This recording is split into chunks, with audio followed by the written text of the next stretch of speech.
And I don't know, Case, are you, if Case is on the call, Case may take notes too. So we will have a well-documented meeting, which means I've got to be careful what I say. So that's all right. Um, my name's Jay, and I'm with Community Schools and co-chair of the partnership. And Kathy, I'll let you introduce yourself. I'm Kathy McGonigal, Deputy Director for the Department of Aging and Youth, and Jay and I have the pleasure of co-chairing this group. So we've got we're going to stick mainly to the agenda that we sent out with a few variations, and I'll just see if I can manage to navigate screen sharing today, and hopefully that'll go okay. Now, uh, once we go ahead and share screen, you can still still get a good number of faces on the screen by clicking that waffle button there, so you can keep an eye on just expressions and involvement from other folks. And please also feel free to use the chat to ask questions. I'm not sure I'll be able to monitor the chat carefully, so Nate, in case if you could help me out monitoring the chat, that would be great. So again, it's the partnership meeting. I just want to remind folks that we use the collaboration arch to focus our work. That's attachment, self-regulation, competency, and health. Our focus today really is on though collaboration. All right, that middle bridge and the success that we find from operating together. We're going to get reports from each of our work groups on their work plans, and if you haven't joined a work group yet, you are welcome to do so. So one of the things we really want to make sure that we are aware of is how do we work together, that we plan to work together, and that we make time to work together. It's not a direct correlation because the collaboration arch can really go across the work of any one of these groups. But family resource, to me, focuses pretty heavily on attachment. Wayne Wellness helps a lot with coping and regulation. Education is very much focused on building competence. And I want to point out that we don't make meetings to make meetings, right? So we don't have a work group focused on health and wellness because public health has one. The Wayne Health Improvement Partnership, led by Public Health, really addresses the physical health and wellness and overall health and wellness, in fact, in Wayne County. So anyone wanting to work on issues pertaining to health and wellness can connect directly with public health, and they convene a very robust Wayne Health Improvement Partnership meeting with a very full table. So I just want to point out to you that these groups are here. They align somewhat with the collaboration arch, but the arch is really overarching, for no pun intended. And it's very easy to see how supporting families could be talking about supporting families' health or uh, developing coping mechanisms and reducing family conflict. So the arch is designed to help each work group, but I do think that the work groups have a bit of a focus. Um, and again, just to talk about Wayne Wellness for a second, there used to be a public health subcommittee. So the WIP used to have a subcommittee on substance abuse. Then there was the Council on Alcoholism's Coalition. And then the Wayne County Partnership had a behavioral health work group. So we actually had three different groups. Many of the folks all around, they were just the same group, different table, right? Same people migrating to different table. Anytime that happens, we have a chance to ask ourselves, is there a way we can work together better? And the Wayne Wellness Group now really pools all of those groups together and focuses a combined work plan with attention to what's going on for the demands for coalition work, for the demands for the partnership's goals and objectives, the idea of what is on the county health improvement plan. All of that work is really orchestrated a lot more cleanly in Wayne Wellness. And Margie Tabor and Suzanne Cathaldi are co-chairing that group. Kathy and I handle the education work group, and Casey Carpenter is the chair for family resource. So as we keep going, just some updates. Emergency food distribution, there are 2 left that we know of. By the way, this is a great example of partnership. You've got David Englert in the back there from the partnership, also the Village Mayor Sodas, Town Supervisor Scott Johnson. I believe this is one where we had some Wegmans volunteers. You can see the Wayne Behavioral Health mobile crisis or mobile response van is there. I'm going to use the wrong term, so Suzanne and Margie will have to help me later. But anyway, 2 left, October 20th, October 27th. There's 300 slots for these. We usually completely book up, and they may be booked for next week already, honestly. But if you have families that are in need, there is a registration number, and you can just email if you need that or give a quick call. Ryan, I wanted to pause here. I think I saw that you were on the meeting. I don't know if Diane was able to make it or not, and just want to give an opportunity to ask public health, anybody from public health, to come off of mute and provide any updates they'd like to provide. But I just wanted to put the public health Facebook page up in case you were not aware of this Facebook page. They do a great job providing ongoing updates and guidance and are really supportive of what's going on in Wayne County. Is there anyone from public health on that wants to come off of mute and give any morning updates? Yeah, I'm here, Jay. I'm here. I'm kind of backlit a little bit. The sun's starting to come through, so I might be a little dark, but yeah, I've got some updates. I actually just posted our newest update to the page. I just got done with the meeting to kind of get our morning update with our incident command team. So currently we have 347 confirmed cases. Those are the total cases over time for Wayne County. That is an increase of 5 cases since our update yesterday. We typically do our updates once a day, anytime between 9 and 10, depending on when our meeting finishes. So you can see that that's usually about a 24-hour window between updates. We don't update over the weekend, and we usually don't provide a second update unless something significant is going on. We do have 318 resolved cases. That's an increase of 3, which leaves our current active cases, meaning cases we're monitoring and that are still symptomatic or contagious, at 24 for the county. We have seen an increase over the last 2 to 3 weeks. Some of that can be contributed to some cases that have popped up across a couple different school districts.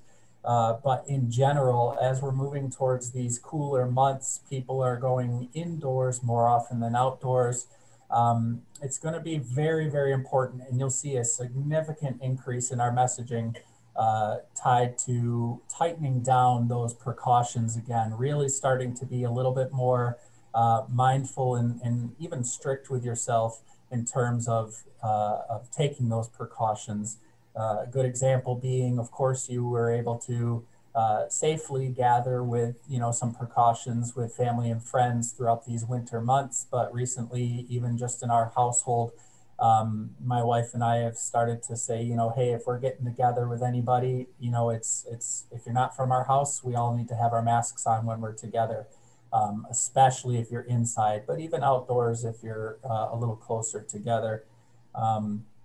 We still only have, thankfully, the 5 deaths that have occurred in our county. Unfortunate that they had to happen, but we haven't seen that same impact as some of the surrounding counties and areas here. So we're also glad to report that there are currently 0 active cases amongst residents or employees in any of the nursing home or adult care facilities in our county. So that's something that we also include in our reports. Each day. We've had a confirmed number of total processed tests amongst Wayne County residents is 22,804 tests.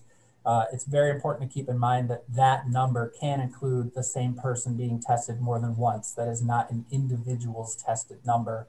That is a total tests processed specific to Wayne County residents.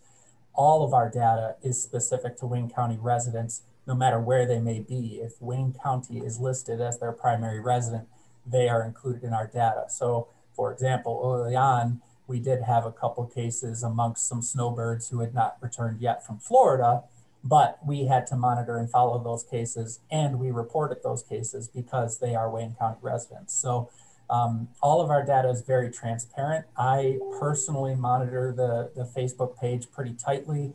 I try to respond to as many questions as possible that we can appropriately answer. We're not shy about communicating to the community. I know some other health departments have, kind of just put it out there and remained, quiet when it comes to those questions. But I think information is power for everybody. It's very important that we all start taking this, as serious as we always have been, but also going into these fall and winter months, we are going to be seeing an increase of cases. We have over the last 2 weeks seen a significant, rise in our daily cases. So our nurses are doing a wonderful job with the case investigations, which leads to the contact tracing. That's one of the main reasons our numbers have remained so low, is because of how precise they've been through that process, being able to put the dam in the river, so to speak, as soon as we possibly can. So please continue to share our messaging. You're going to see a significant amount of communications regarding getting your flu shot. That is so crucial to this time of year, because those symptoms are so similar to COVID.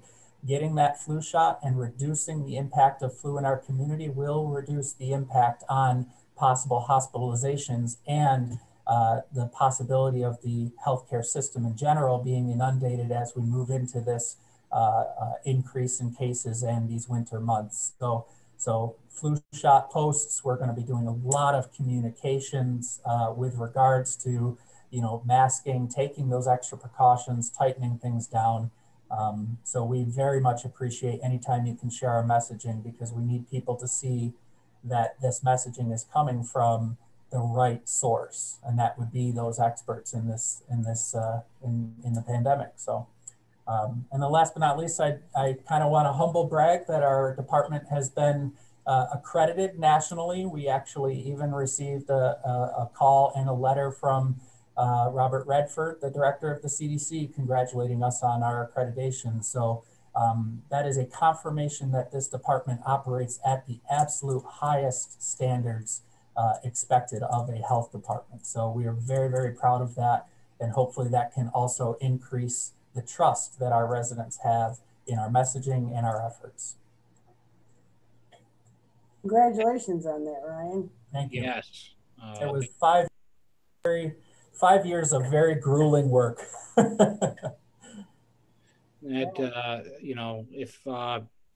If anyone deserves it, you all do. You're doing spectacular work, and it's really glad. I'm really glad to hear that you've gotten that recognition. Does anyone have any questions for Ryan that you want to either come off of mute and ask, or you want to put into chat? I can watch the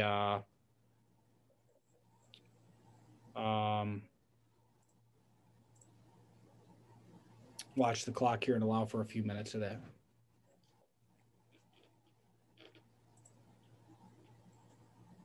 I do see that Wayne Aging and Youth posted in the chat a link for the checkup tool that the state has developed.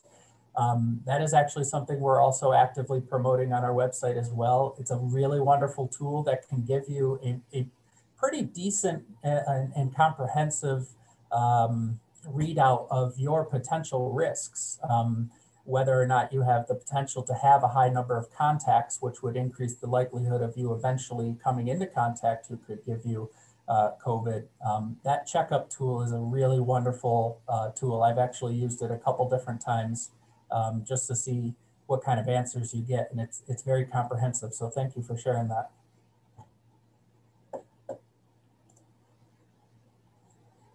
Okay, well, Ryan always is able to answer questions. And again, if you think of one later, you can go right onto Facebook and post it there, and Ryan can respond. So please just know that Wayne County Public Health is really engaged, really responsive, and I would just encourage you to continue to utilize them as a resource anytime you're looking for accurate information. So I think this is still true, although I saw another court case come through, and I'm not sure if it is. But when I put this slide deck together a couple days ago, there was still time to complete. It's now been changed to October 15th is the deadline. So Tomorrow. there is still time to complete it, but it's not long. And tomorrow night. We're under Case Hamilton. Did you want to chime in and say anything on the census here as kind of a last blast here?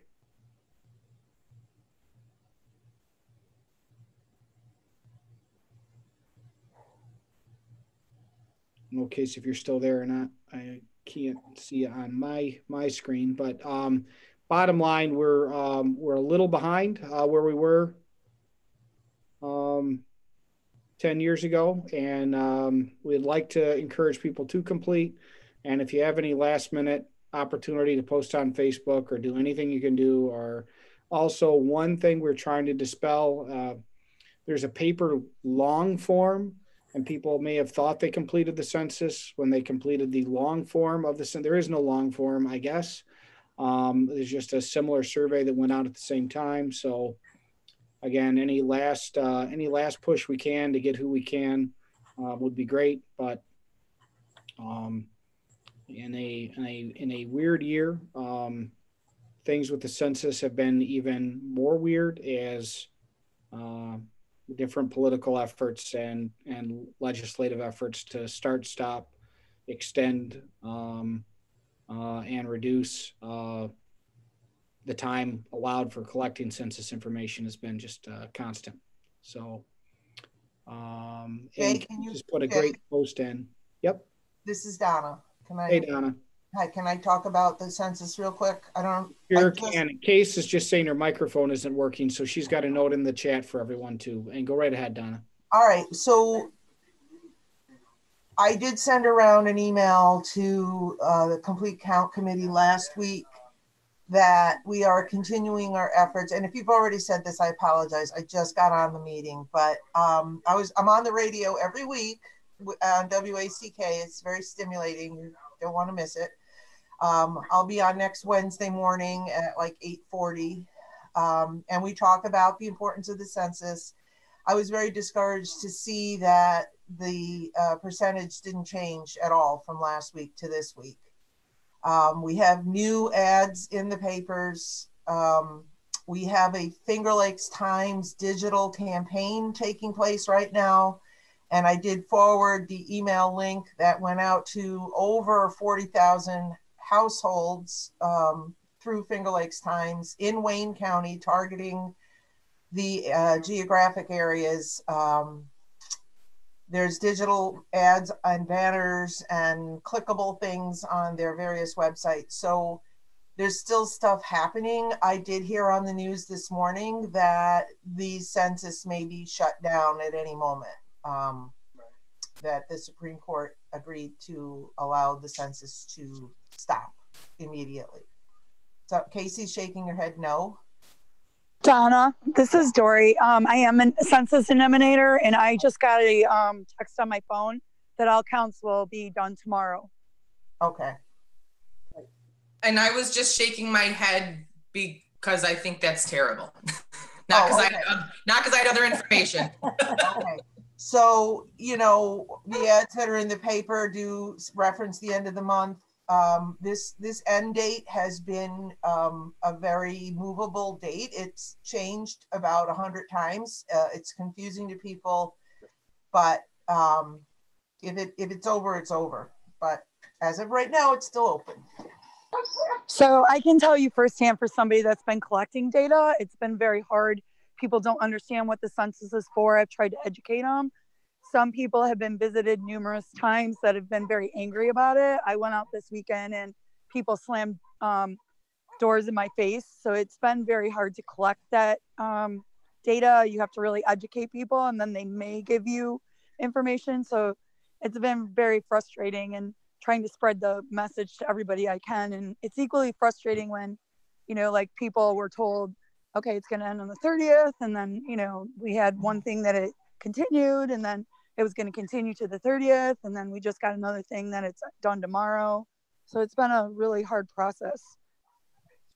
Well, I think that has to do a lot with not only just the process, but the fact that, COVID-19 has filtered in and people don't want to open up the doors. And it's an interesting time. But just to repeat, I did hear on NPR as of tomorrow night at midnight, Hawaiian time, the census is done. So. Well, thank you everybody for all your work, and any last minute efforts are appreciated. And anyway, we learned a lot about communicating with our community. We learned a lot from this process, and I think Wayne Cap deserves a lot of credit for grinding out a really tough task. Wanted to let you know that we're going to pivot again. That says October 23rd, but we're actually going to shift the poverty, what leaders need to know meeting to January. There's a couple of reasons for that. One is superintendents simply aren't available on the 23rd. Wayne County school superintendents are scheduled in an event that they cannot, they can't cancel. So that conflict, we really want school superintendents and town supervisors. So we'll be inviting them to join the regular partnership meeting on January 13th. We're going to extend the partnership meeting on the 13th. There will be some regular partnership business for the opening half hour or so.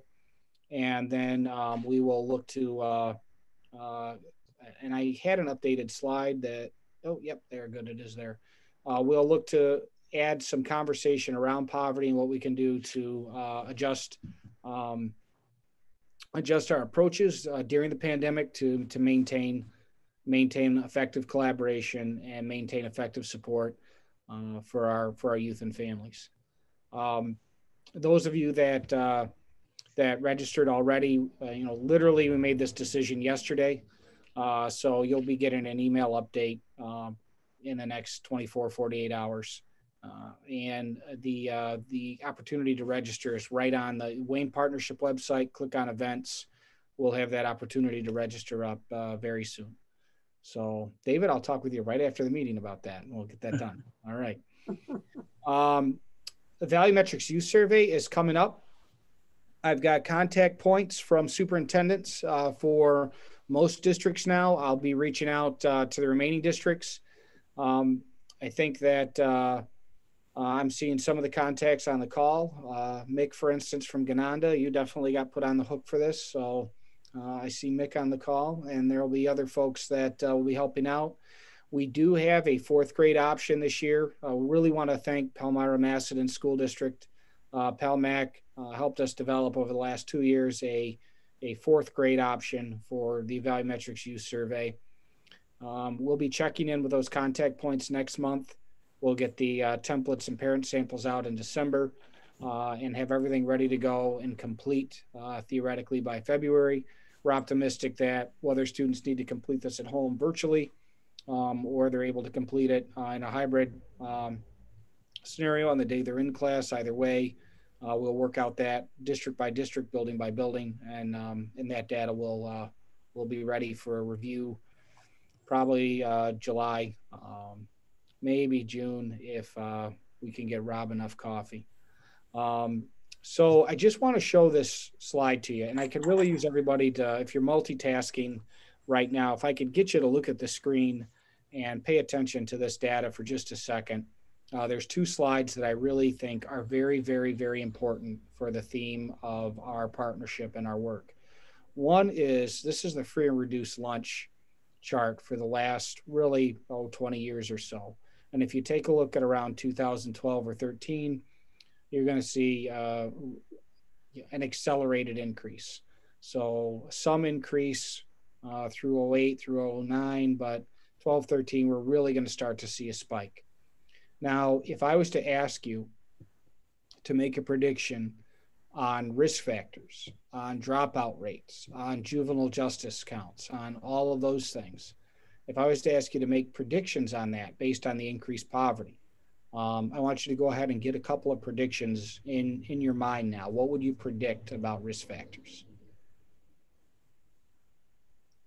And then I want you to take a look at our data. We have consistently reduced risk factors.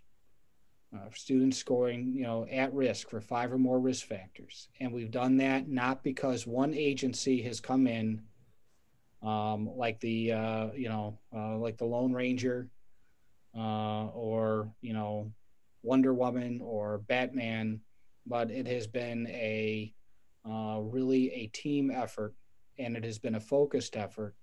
And we have seen a reduction in the number of young people at severe risk consistently. So as poverty has increased, our collaboration has increased, and we have worked together. We are now facing yet another significant challenge in COVID-19. There is going to be a tendency to protect yourself, to protect your agency, to protect your program. And I'm going to ask you to take that instinct to protect and shift it and protect the young people, protect the families, and protect one another. And please know that I still think and I still believe that collaboration is our way through this. And if you run into funding challenges, if you run into, if you run into program implementation challenges because of access, that, those are things we should handle together. It takes a certain amount of courage for an organization to be transparent and to be vulnerable. And I hope you can find, each of you, other organizations and other people in other organizations that you can trust. And I hope that we can facilitate some of the development of that trust in work groups, because I found one of the best ways to build trust is to work together and to see results together. So I want you to look at these results and know that they belong to us all. This is an effort, this is more Wayne Behavioral Health Network clinicians in schools. This is Delphi counselors delivering life skills in 6th, 7th, and 8th grade. This is out of school time programs providing a safe place. This is early childhood connecting with families. This is workforce development, creating job opportunities for young people. This is all of those things, and all the things that I just could continue to go on and mention. But it's that organized response and that's cohesion that really creates that safety net for our young people. So again, one more time, take a look back, increase poverty, think about what the natural predictions would be. And our graduation rates have gone up. And our risk factors are down. And we are doing it. So when we face this next challenge, hold out on the instinct to really to shelter alone. We do need to social distance, but we don't need our work does not need to be distant from one another. Our work needs to stay close. So I just want to thank you all for your collaboration, and I want you to see the impact of your work.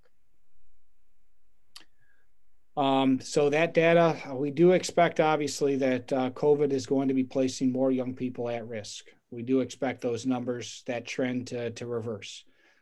We do expect to have to watch the wave come over and crush the sandcastle, and we also expect to rebuild.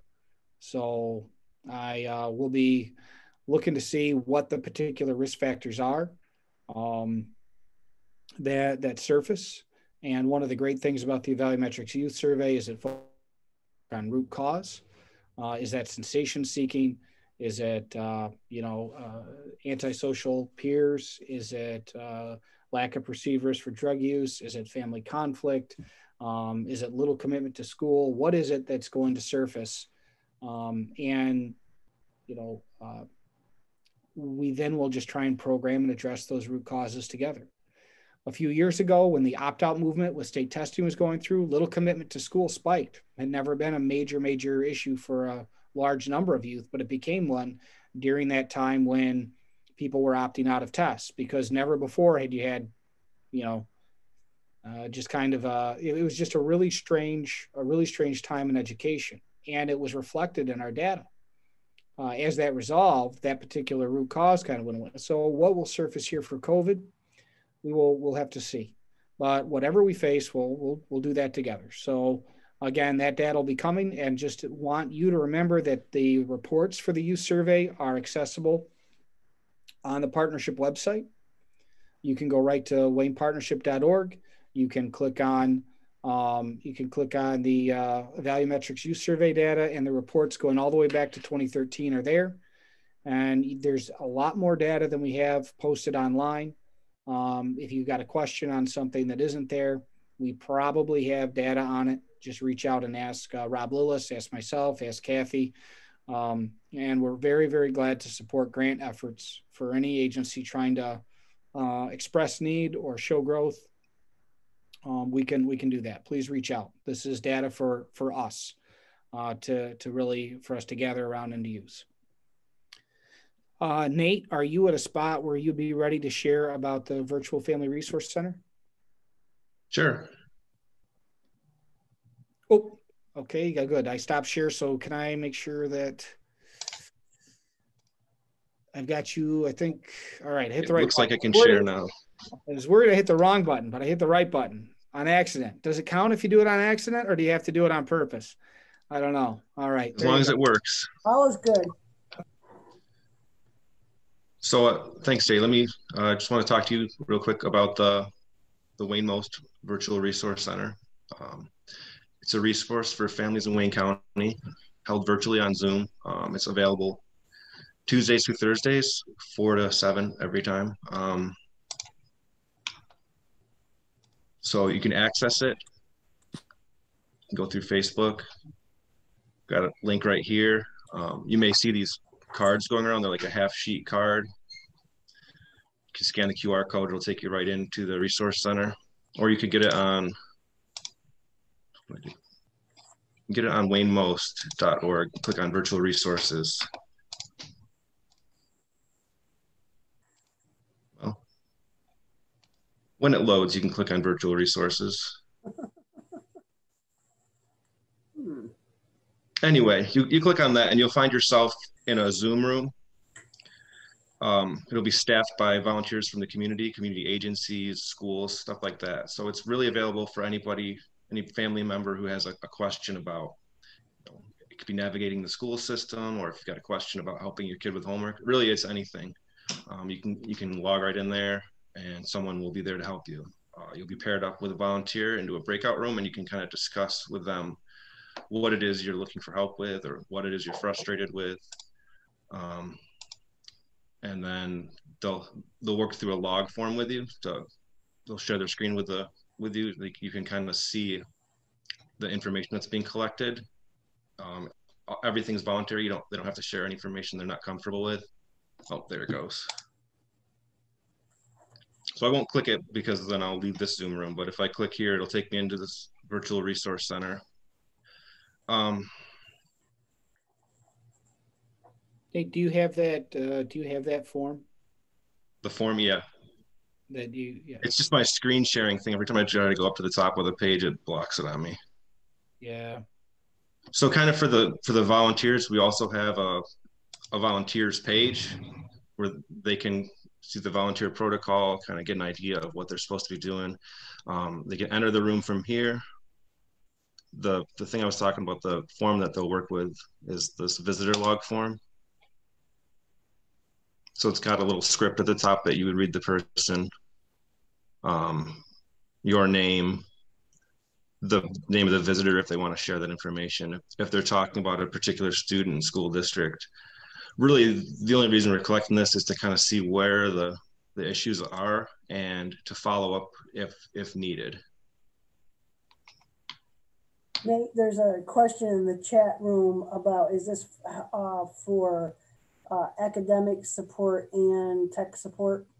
Yes. Okay. It can be for anything.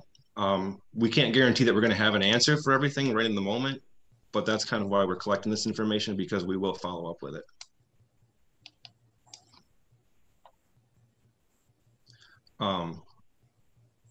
We've also started to come up with some special events to take place in the Resource Center to kind of try to draw families in. So tomorrow there's a story night with Mr. Poole. It's going to take place at 6:30. You can see it by joining the Resource Center, or you can see it on Facebook Live. And then next week, we're going to have a Disney trivia night as well. Cool. So I think that's all I've got. Nate, how has it been going? It's been slow. We've got a lot of these flyers and cards to go out still, so people may start to see those coming around. But we really haven't had a lot of people coming in looking for help. I'm not sure if it's just the setting we're missing, or if people are actually finding the help they need through the traditional channels. I'm not sure. But we wanted to make sure we have something set up here in case anybody's falling through the cracks or feeling like they're not getting assistance. Right. Nate, what type of training does a volunteer receive in order to be able to be helpful? At this point, there's very limited training. It's really they're relying on what they know about the community, what they're connected with through their jobs. And Donna, so Nate or we're always on, and it really depends too on the, who the volunteers are. We have kind of an eclectic mix. We did do some scenarios with the initial volunteers where we just would kind of ran through possible scenarios. And if this grows, which we're really watching to see, right? Is this something that the community uses? Is this something we develop, or is this an idea that we learn from? And, if this grows, creating some more uniform training would be something we would look to. But one of the things for sure is that we're not taking volunteers from the community, right? It's got to be a partner agency. Like, for instance, Emilia has done a couple of hours on here and helped out, and she knows tons of stuff. So, we've had, myself, Nate, Aaron Church from 21st Century, folks that are, so one of the ways we're maintaining quality is just by screening who we allow to volunteer really carefully. So if someone was interested in volunteering, is there just contact either of you and find out when the slots are and so on and so forth? Yeah, Nate sends out a scheduling email, and we try and schedule about a week. I think we're going to get to a place where we're scheduling a month ahead if we keep going. Yep.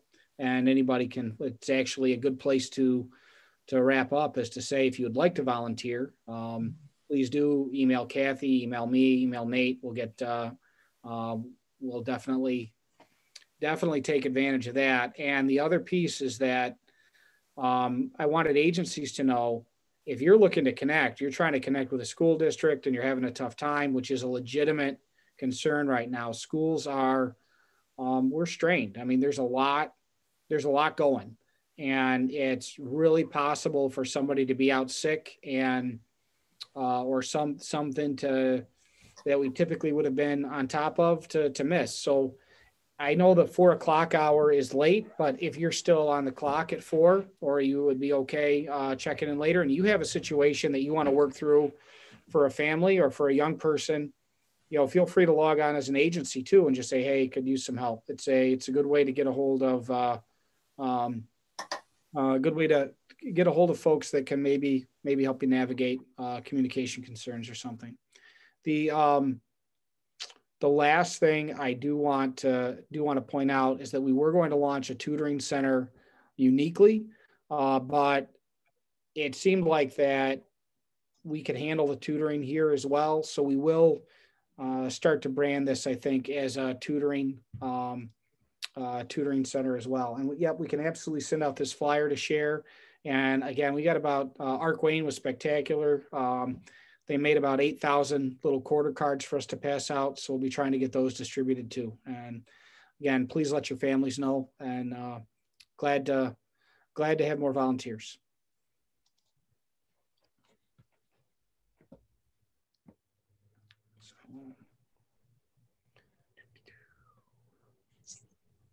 So thank you, Nate. And as we keep going here, Kathy, this is you. I I know a lot of times that we were talking today about collaboration, and just to come back to that theme, I want to remind you that we really did take time to think about how does the partnership work. It's not just a meeting, it is the work groups you're going to hear about later. And the partnership handbook that Kathy's going to talk to you about it's right on waynepartnership.org. And I think it's under, David, is it under about? Is that? I think so. I think it's under about, but it's right there, and it's accessible for everybody. This is not a secret book. It's posted right on the website, and you can see how the partnership is supposed to work, and that includes all of those things. But I'll hush before I end up saying something that Kathy planned on saying. Too late, Jay. No. And yes, it is under about. Okay, yeah, you know, the theme here, I think for the partnership for years has been collaboration.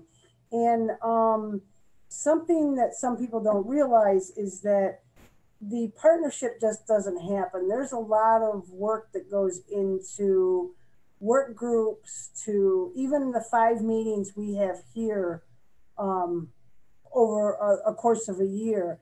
There's a lot of work behind the scenes that goes into it. But the handbook kind of explains what people's responsibilities are, what we're all about. This is the time of year where we look to update workbook, the handbook. We look to update the goals of the work groups, etc. And so in January, we'll have a fresh start. We're always looking to improve things within the organization. We've actually had the first full year of the partnership this all started out in 2012. So we've been going on for 8 years, and we continue to get the membership to grow. I just want to talk a little bit about the responsibility of the partnership chairs, which is Jay and I. And like I said, this is all listed in the handbook. We respond to communication to any of the members of the partnership. We sign letters of support on behalf of grants, and that is for anyone that wants to do a grant. You can be represented by the partnership. We maintain a membership list. We track attendance. For those of you who don't know, we have over 40 agencies and school districts that are members of the partnership. The requirement is that someone from your agency or school district, it doesn't have to be the same person, someone attends three out of 5 meetings a year. We do keep track of attendance. We really want our agencies and school districts to be represented and represented accurately. We're not just looking to cushion our membership. We want people to show up. So we also create the agendas. We set out meeting minutes. Probably one of our most important things, we monitor our work plan. Again, trying to keep things up to date and what we need to change. What we were doing 5 years ago, we're not necessarily doing now. And things have certainly changed. And even to the point where I have to confess, I really miss our big meetings. The Zoom meetings are okay, but it's just not the same. So again, the meetings that we have for the partnership are 5 times a year. We have a schedule that I will show you shortly of all the scheduled meetings coming up for, yes, 2021, and then also group meetings. That being said, when we established the partnership, we established 3 work groups, the education work group, the behavioral health work group, which is now called the wellness work group, and the family resource work group. We narrowed it down to 3 things that we thought we really need to focus on. The work groups, we have, well, two of the 3 work groups have co-chairs, and the co-chairs and the chairs are responsible for maintaining membership lists, recruiting members, tracking attendance, doing an agenda, sending out meeting minutes, all those types of things. and updating goals. But the work groups are a little bit different than the overall partnership meetings. In the work groups, we, number one, we expect people to attend at least 60% of the meetings.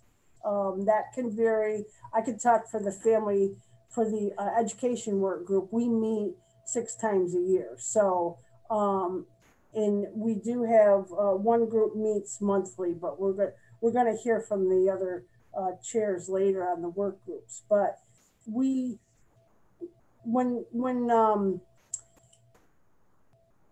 we meet, we expect people to come to the table, and I'm trying to give you some kind of difference between the work groups versus the full partnership. These meetings right here today that we're having, these are information sharing meetings. That's what we're doing. The work groups, when people come to the table of the work groups, they will volunteer for certain tasks because we have certain goals in a year's time, 2 years' time, 3 years' time. It depends on the goal that we want to accomplish. And so we expect people to volunteer to do more than just coming to the meeting. So the work groups is an opportunity for people who want to do hands-on work to get involved. If you want to go to a work group, like if you want to come to the education work group in just to see what's going on and get information, don't bother. We'll send you the minutes. That's not what we're looking for. And we know that everybody's workload is different. So some people say, well, you know, I can't really be on a short-term task force too many times. That's fine. That's up to you. You volunteer for what you can handle. And we really do look for people. Part of it is if you have a skill that you are considered an expert at. For example, in the family education work group, we have a few people that really focus in on early childhood. Man, when we do a goal that we're trying to do something for early childhood, those people sign up for that, and they help us out a lot because they bring so much to the table. So that's the role of the members of the work group. Every year we look to recruit. When you come to a work group, you can commit as long as you want to. I mean, we'd like you to commit for maybe a year, but I mean, don't think like, oh my God, if I sign up for the education work group, I'm stuck for 5 years. That's not the case. I mean, we can be very flexible, but I just wanted people to know that the work groups are the hands-on of fulfilling the goals of the partnership. So at the end of the year, we can report to the school districts and the board of supervisors of the county, this is what the partnership accomplished. We did A, B, and C. And then we go on to, actually, we usually have quite a list of things that we can talk about what we accomplished. So that's pretty much it. Does anybody have any questions?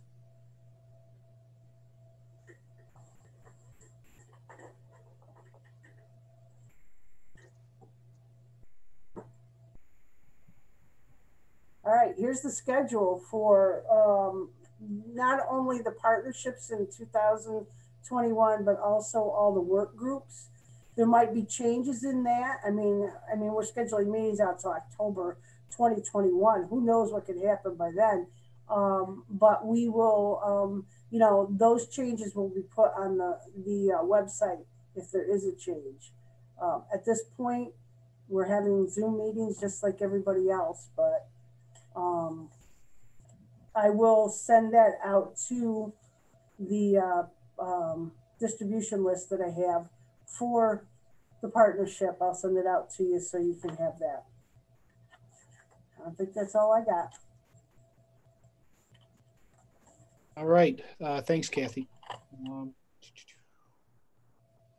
So again, this is how we collaborate, right? So the work, and we really want to put, as I heard a superintendent from the Southern Tier say, we're going to put the labor and collaborate. So it's co-labor. which makes me even wonder if I spelled that right. So I'll move quick before anybody can check and see.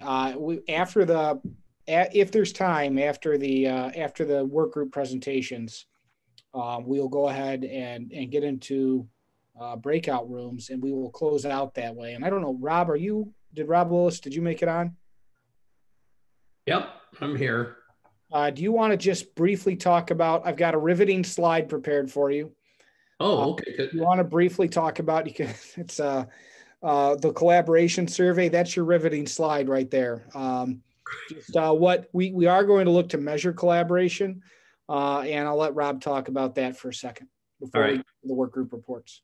The other option is if you want to give me the share, I have it ready to show too. Well, you should be able to go then. Go ahead. All right, let me try it, see what happens. Oh yeah, look at that. So I'm stopping sharing, and you should be able to share. Okay.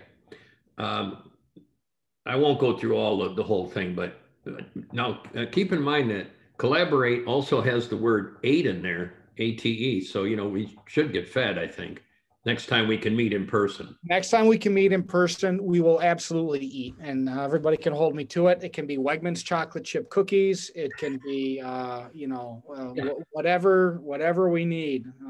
Alicia Lindsay's mac and cheese, whatever we can get, we'll eat and eat well. So. All right. Well, some of you have actually taken this collaboration survey that we would like to try to do again. We have a number of grants where we've promised to do it. And last time we did it in one fell swoop. So we asked people what projects they were involved in, and then we asked them to rate for each of the different projects. We might just do a general thing, collaboration with the partnership. But I found this model about 20 years ago, and it really, really works great. And what it says is the collaboration is the endpoint of really 5 levels, with coexistence being that you've got 2 agencies, 2 individuals working on the same issue, but they don't even know that they exist. Then they communicate. Then eventually they start to cooperate, which means they work out things together. Then they coordinate their efforts where they, if they're both going to do the same thing and they do it together.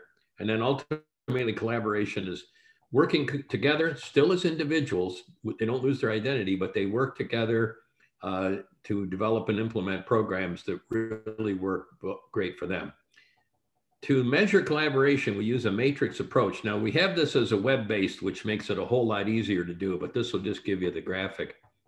And we asked for everybody to rate their own level of involvement from coexisting up to collaborating on a number of functional areas. And these, by the way, we can change them, we can delete them, we can add some if we choose to, but you measure it on such things as strategic planning, resource acquisition, policies and programs, staff training, program operations, information dissemination, community representation, and leadership, and then evaluation. And really, the people involved in the Wayne Partnership really do a whole lot of these things together. So I think, it would make sense to do. What we do is we do this line by line, but basically that's what you're looking at on a 1 to 5 scale. To what extent do you share strategic planning with other members of the Wayne Partnership? And it's a self-assessment. The nice thing is if you do a 1, 2, 3, 4, 5, and then you add up the columns, you actually get an overall numeric score. So over time, we can track an overall score for how much we're collaborating. But the other thing is that, if we were to do this and we took individual stuff and we said, okay, there are agencies that don't need to be involved in whatever planning, resource acquisition, that's fine. But then there are others that should be, and let's say they're ranking it way down here, we can actually target where we need to do more work. We need to get agency X more involved in training, because right now they're saying that they're way down at this level and we want them over here collaborating with training. So really that's it. And like I say, I have a web-based version of it now. Hold on a second, how do I do this? Oh, up here, okay. There is a web-based version of it, which goes through and it gives you, all the definition of each level and the definition of each functional area. And then you rate each one independently on a 1 to 5, very simple. The trick is, that get it out there. Now, I think the great way to start is we have such a large group, great turnout today. If we emailed it to everybody sometime, Jay, you can decide what the timeline is. We'd be available to answer questions about it and get the first one done. It's certainly not baseline anymore. We're way past baseline. But we did this, do you remember what year, Jay? I think it was the first year of the TFP grant. So it's got to be back almost 5 years ago or more. And we had a fairly good response. Rob. Yeah, okay. Yeah, at least 5. So many of you were probably not involved in it, maybe not even in an agency in the county at that point, but we can do this again. And then depending on the project, once a year is probably fine. And believe it or not, as complex as that looked, and despite my crisp definition of it, it only takes about 5 minutes. And that would be even if you're involved in a whole bunch of different groups and committees. If you're only involved in one thing, it probably takes less than that. Thanks, Rob. Appreciate you sharing that. And I hope that, when you look at things like the staff training, so when Margie and Mel are promoting mental health first aid or youth mental health first aid classes, that's one obvious example. When Suzanne's promoting suicide prevention training. So there might be an agency that's offering the training, but if we're all participating, then that's a good example of staff training opportunities being provided by one source being taken advantage of by everybody. So I think that's just one column there that Rob indicated, and a quick example. So I'll watch my time here and try and do a crisp education work group presentation. And then to give the move order, Casey, you'll be next, and then Margie and Suzanne, you'll close us out. And then if there's time, we'll move into breakouts for anyone that would like to. But the education work group is really focused on developing projects that promote academic success. We're really looking at how can we help young people be successful academically. And we want to start really right at almost think of a pipeline operation here. We want young people to arrive ready for kindergarten. We'd like them to attend. We'd like them to establish some relevance so they understand what it is that they are looking for. Right now, the longer young people are in school, the less relevant they find K-12 education. And the less important they consider it to be for their future, which is the exact opposite of what we want. It's a national trend, not just local, but we haven't beat the national trend here. We would really like to expand parent engagement, so we find good overlap with the family resource work group in this regard. And we're trying to organize more and more student supports. So I will just scroll up briefly and highlight a few things here. Looking to expand career presentations, working on social media campaign to promote school attendance. We had a fairly aggressive one last year where we sent out messaging, and schools echoed that messaging on their own networks. We came up with a message or two a month. We decided to hold off on doing that right now because we didn't want to create confusion around, when students should stay home. That obviously is a little different this year. So our EYS model, our EYS data that we're going to be collecting is driven by the education work group. It's done in schools. And there is a kindergarten transition, kindergarten readiness forum for teams coming up on the 28th that this work group is pushing on. If you are interested in, intervention, so multi-tiered systems of supports, if you're in tutoring, mentoring, that's going to live here in this work group and has been. So anything that we can do to build those supports is something that the education work group is interested in. We take all of these specific tasks, right? And then we take that operating objective. Who are the people that are involved? I love the ones that don't have my name on them. And then they go, we try and get a timeline. And listen, we don't always hit our timeline marks, but there's nobody arm wrestling us to do this work. So, and usually this is stuff that is a compilation of our agency goals for instance, alignment of instruments across the county for early childhood is something I'd really like as a school person. It might help some agency folks, but there's no one principal right now or one assistant superintendent that's really working on that. So if we're working on that, we're the only ones driving that conversation. And if we get to it, great. If we don't, then we just take that timeline. And October principal meeting did happen. And I'm going to bring back more information. If we don't make forward progress, that's okay. We'll just keep grinding, and that's how the work groups maneuver. We push where we can, and especially where there's mutual benefit for all of the organizations involved and for the clients and youth and families that the organizations serve. So without a lot more detail, education work group was right there. Kathy and I chair that one. Always glad to have more involvement and help. And please feel free to reach out to join our work group.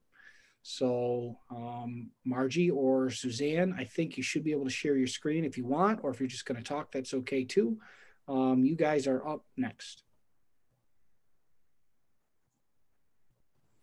Okay, hello. So can you see our work group plan? Okay. Yeah, can you do page width, Margie? Can you do page width just to make it a little easier for me to read? I might be okay with if you just hit view and page. There it is. Maybe zoom out a little bit now. Now I asked for perfect. That's perfect for my eyes. I'm just used to squinting because I refuse to wear glasses. Anyway, so we are the Wayne Wellness Committee. We were originally the Behavioral Health Work Group. I started with a note about what's in a name. I'm really kind of mindful of language matters. And I will say it's kind of driven by my own kind of agenda that I feel when we talk about behavioral health, we're leaving out a large group of young people on the continuum where people might think that, okay, just behavioral health, it doesn't apply to me.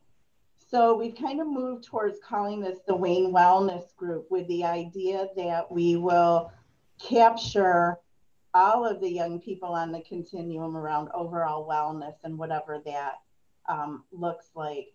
So our goal is to promote positive mental and behavioral health across Wayne County with special focus on children and youth while enhancing coordination of care to support emotional wellness. Also, what falls in there, what isn't necessarily listed is, when we talk about children and youth, we also keep in mind the family system because that's such a part of it. Our objectives, and these are just recently redesigned with our group having gone through kind of a transition. So what things that we're working on, the 4 categories are we're broadening community promotion and prevention efforts, identifying and implementing evidence-based and research-based prevention programs. We added research-based to this category specifically because some of the mental health first aid work that we do is not per se evidence-based, although there is evidence out there, but it's not definitively called an evidence-based program. So we wanted to be able to capture all of the programs that we look at incorporating to be useful for the students and community. We're looking at developing an awareness campaign for professionals and community on social emotional health, wellness, and looking at reducing the stigma. And then lastly, outlining a plan to strengthen cooperation and coordination between behavioral health organizations. I think one of the things that I see us shifting with this by bringing everyone together is really piggybacking on what Jay talked about is, the collaborations. This is about building relationships. And if we're going to be really honest and upfront about the needs of the young people in our community, there's a lot of needs out there. And I tend to look at it as a continuum and we'll equate it to physical health.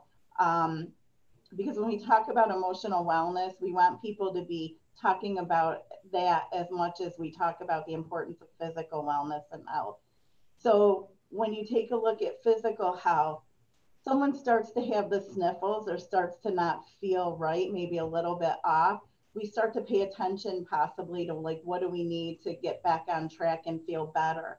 The other end of that continuum, we have people who are in full-blown medical symptoms that require some sort of medical intervention. And we really want to be mindful with this group that we capture all of the young people that we can who are on the lower end, who maybe don't have compromising mental health experiences that need to be focused on a daily basis, but maybe you're going through a hiccup in life that just is really challenging at this moment to get over, and really bringing more to the idea that emotional wellness is important. And I think the more that we take a look at the mind-body connection, emotional health is really critical to the focus that we have on our overall health. So some of the ways in which we're looking at we're working on this with our work group. The yellow are things that we're already been working on. So we do consider our work to be part of the CHIP program, the Community Health Improvement Plan, that's through the Public Health Department. We're looking to increase membership. We have a great group of people. I tend to prescribe to the idea that if a group is going well, it's because we have a shared responsibility in the outcome of the goals we're working on. And if it's not going well and it's not productive, that we take shared risk in the fact that it's not going well. And so it's really important that we come together and collaborate.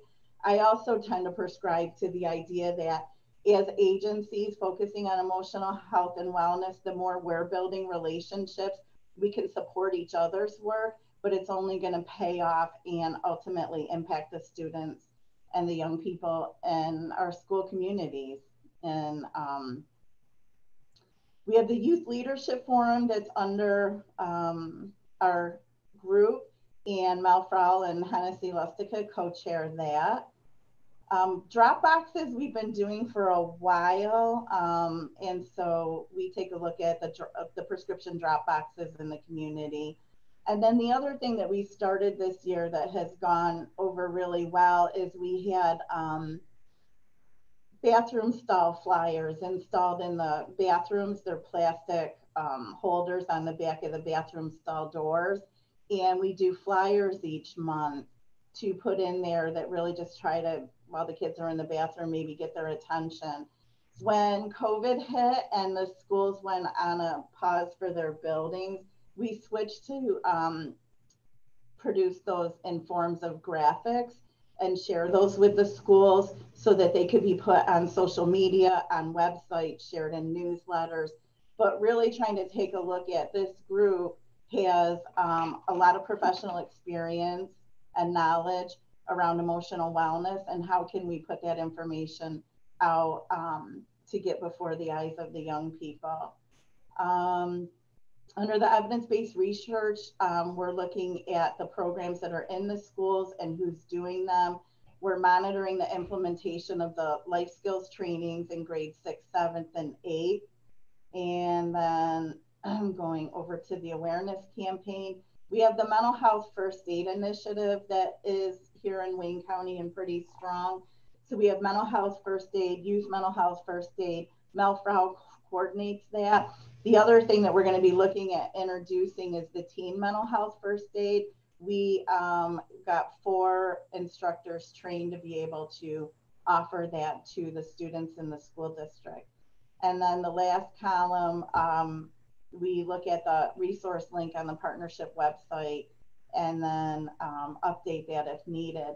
And then these things that we're just are kind of like on our radar that we're starting to look at is having a community virtual forum, maybe bringing some of the expertise or messaging from our group and offering it to the community at large for just building awareness. Developing a professional forum between schools and agencies to share information, looking at offering what trauma-informed trainings are offered in the community and how can we maybe enhance that. Develop a list of community awareness presentations that can be shared, and then research and develop interagency referral system. Suzanne, do you want to add anything else? Nope, you're doing great. All set? Yeah. Thanks. And Margie, you guys are still meeting on, you're meeting on Tuesdays? What, I'm sorry, asking you while you're coughing, my bad. It's not COVID, it's allergies. So yes, we're meeting Tuesdays, 2:30 to 3:30 virtually. We are meeting monthly. We may reevaluate whether or not we continue with monthly. But right now, it's the fourth Tuesday.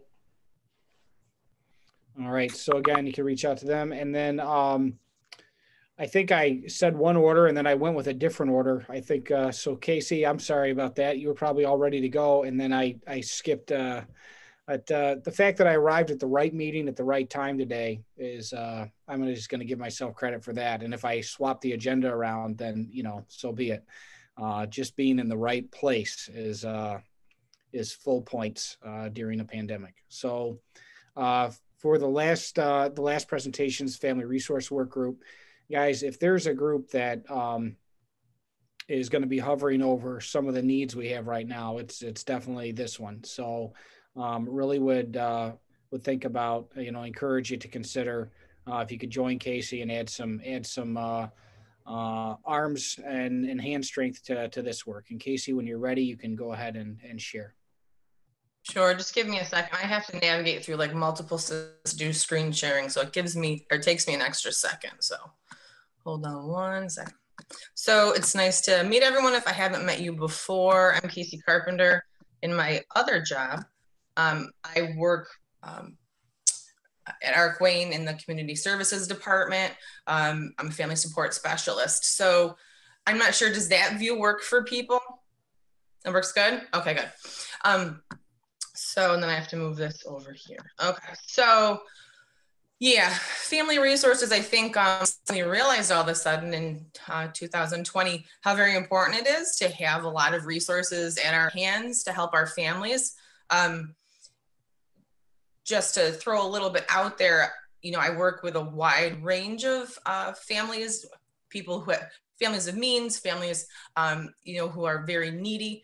And I have to say that I was very surprised at how the pandemic disproportionately affected families, especially in the fact that my families that experienced chronic poverty, this wasn't really any different than any other day, except that they didn't have anyone watching the kids. So I think that I've learned a lot about how things impact families, maybe even differently than I would have expected coming into a pandemic and a closure and all of that.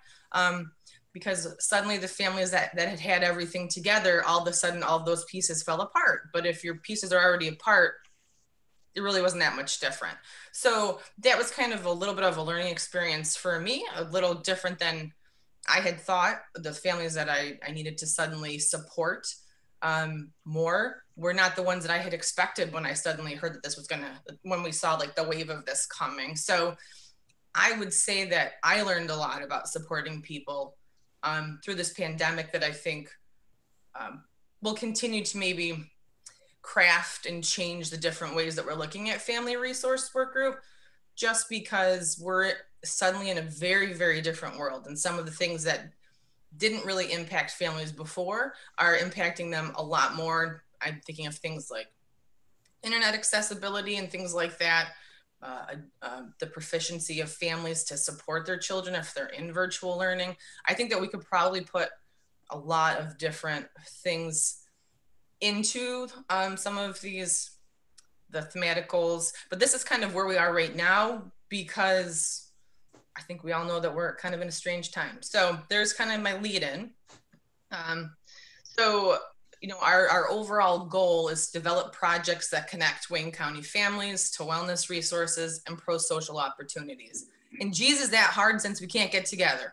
I mean, that's really the crux of it, is what we've been working on for a year and a half very diligently before COVID came was, how can we get large groups of people together and do lots of fun stuff? It'd be awesome. And now we can't do that model anymore. So we, again, another thing we have to think about what those things mean, maybe the definition of some of what a pro-social opportunity is. You know, it's virtual, but how can we still work on those kinds of things? So when we look at our, like the 4 defining objectives, so we had enhanced adult learning opportunities, family food resource information, promote pro-social family attachment to local neighborhoods. That's my favorite one. And encourage healthy family relationships. So that's kind of the broad kind of 4 things we're working on. We spent a lot of time last year working on, I don't even know if it was last year or 2 years ago because COVID has kind of messed up my timing. We worked a lot on helping develop the Wayne County Connection to Learning, which I think was very timely to start thinking about virtual learning platforms, since all of a sudden that's all we're doing is virtual learning platforms. So right now that is doing pretty well in terms of the support that our work group needs to give it. Where's my mouse? So we're just kind of acting in a kind of an advisory capacity as needed. So where we are with that, when we're looking at food resources, again, a lot of this is pre-COVID. So we were taking a look at really what it is, like the idea that Wayne County has so much food available to it and food supports. Well, what's the problem then? Then why aren't people getting it? So we wanted to do things like make sure that we have representation at the I think I've called it the wrong thing, but the Food Security Coalition, or whichever name that it is. I know I'm getting it wrong. And we were looking at some things like creating a small single flyer like we have for a lot of other things, for things like for behavioral health supports for kids and stuff like that, because those are easy to distribute. Again, now we're distributing things virtually, but still good to have information out for people. But some of the things that we were looking at really working on this past year, which I was really excited about, was really being honest about what the boundaries are to people accessing food resources, and perhaps through the usage of surveys. And some of it was, how can we flip this idea of, look, there's all the poor people who are going to get food, and instead turn it more into something like a pro-social event where we're saying, yeah, people can come get food and people can come do fun things like experience the fast trailer, attend a small pop-up social event while we're also getting our food, which is hard to do when we have to stay in our cars and have them put things in our trunk. But still, those were some of the places that we were looking at kind of changing the model of feeding the poor more to just creating community around food, because we know that when children have access to food, there's going to drive down a lot of those challenging or protective factors for risky behavior, which I think is really important for us to think about. So when we look at, this was my favorite one, which was family attachment to local neighborhoods. And here we were looking at, we have a lot of agencies that do a lot of events. Those are great. We tend to hit the same families across the board. What can we do to change some of that? Because we're missing a whole bunch of people. And so some of it was really thinking about the idea of authenticity, kind of trying to change the model of, here's a bunch of the professional people who know everything, and then here's all of these people who are going to walk in a line in front of their little table and get a pen. And instead of doing things like that, like, how can we make it more authentic? How can we make it more family-centered? And really taking a look at things like, a neighborhood is not like the Newark Community Center. Like, a neighborhood is a particular neighborhood in Newark, and we don't want kids to be attached to the community center. We want the kids to be attached to their particular neighborhood, so they're not breaking into the neighbor's house. That's kind of the point of it. So changing some of our ideas about community outreach to be more about, hey, we're trying to teach these kids that where they live is good, so that they want to be good in their place, and they want to be good to their neighbor, and they want to stay here and build a good family in these places and feel nice and stable. So again, pro-social activities are a little bit hard because right now we're not really doing things like that. I think that as a soccer parent, I'll say we're changing, some things are definitely getting a little more, not more, are tiptoeing to some in-person with lots of restrictions. But I think, this is a little bit on pause while we redesign what those things mean. And then finally, encouraging healthy family relationships, which I think naturally occurs when we do things like pro-social and we have people have food and we have parents have access to education for themselves. So again, I think that Margie also touched on this, you know, trauma training so that we can talk and really have families learn about ACE. I think it might be good if we do some of that even through the virtual supports that Nate was just talking about. I think that would be a good place to put that. And then of course, always promoting and being knowledgeable of all of our programs in the county that really, or programs through all of our agencies that really work on that like direct skill instruction to parents so that they're able to, you know, have a better experience within their families and encouraging better relationships and stability. So that's where we are. Yes, definitely. I'm going to need a co-chair, and I think we definitely have someone who's interested in that, but I would love to have people come in and, you know, we're really taking a look at, like I said, authenticity, honesty. What are we really missing? We can't, you know, we can't help families if we're alienating them by having those kinds of models. So those are the kinds of things that I'm excited to be working on. So. Thank you, Casey. And I just want to tell you, Casey is a spectacular champion and advocate for families and very much an advocate for Youth Voice. And I really appreciate that she grounds us to really the humanity and the neighborhood and those things that really do hold us together. And so really appreciate you sharing that. So, sorry, Jay. Casey, no, when is your next meeting? I don't have that binder open in front of me right now, but it's whatever I sent to you when you asked me for it. I want to say we're not meeting until after the first of the year, and we tend. Oh, okay. So then it's February 18th. Yeah, we tend to do the off months of the big meetings. Okay. So there is a lot of goals to accomplish for Family Resource. So if people want to raise their hand and join, Casey will welcome them. Yeah, and some of those things we'll be working on before that meeting, and you know, it just is ongoing. Like for one thing, I just want to point out, not probably, yeah. Let's see here. This is the one that's going to be changed, but let me just share my screen very quickly because this is something that you can all use, right? And the idea is that you are able to use this and you are able to get updates. This is the, if you wanted to offer something to families, like again, we had our poverty event on there, you can just simply use the Wayne County Connection.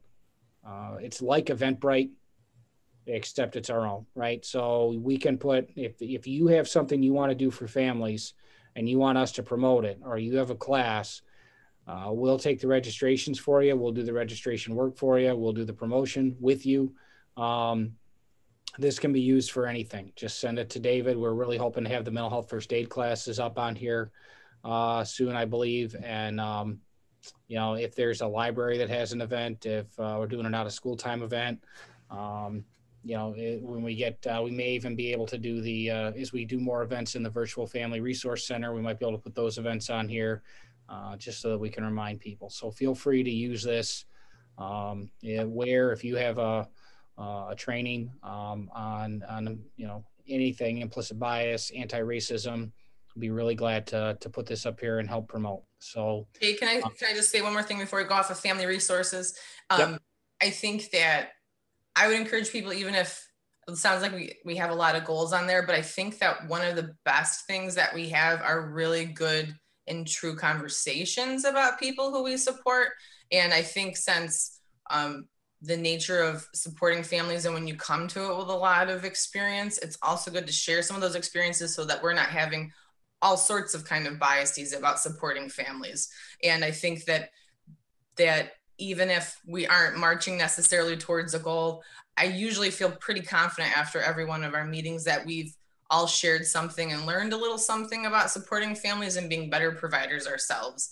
And that part I think is also important.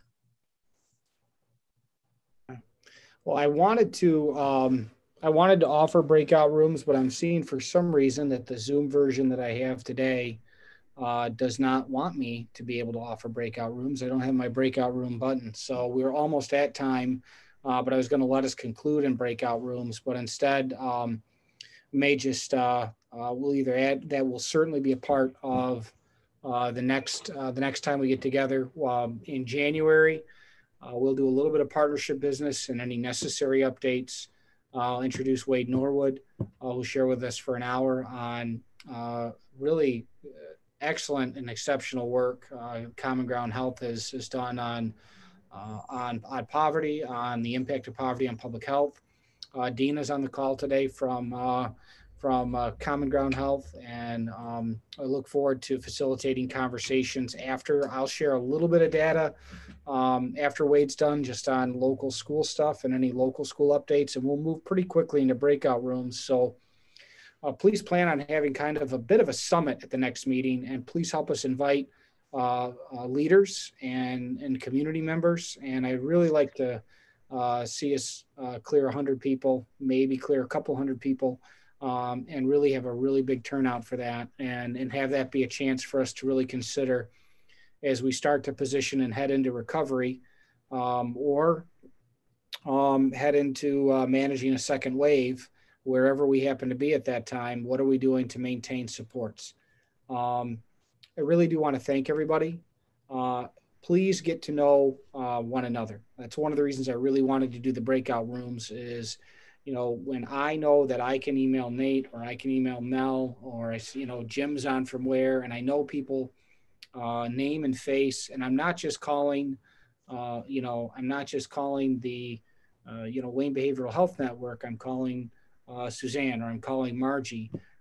It helps us hold pieces together. So please continue to get to know people, continue to work together, continue to reach out and support families and youth. And if you need a hand, don't be afraid to ask. Anyway, thank you all so much for your time today. And if there's any closing questions, you can drop those into chat. But otherwise, I'll just tell everyone thank you again, and look forward to seeing everybody either virtually or in person soon. Thank you all. Thank you.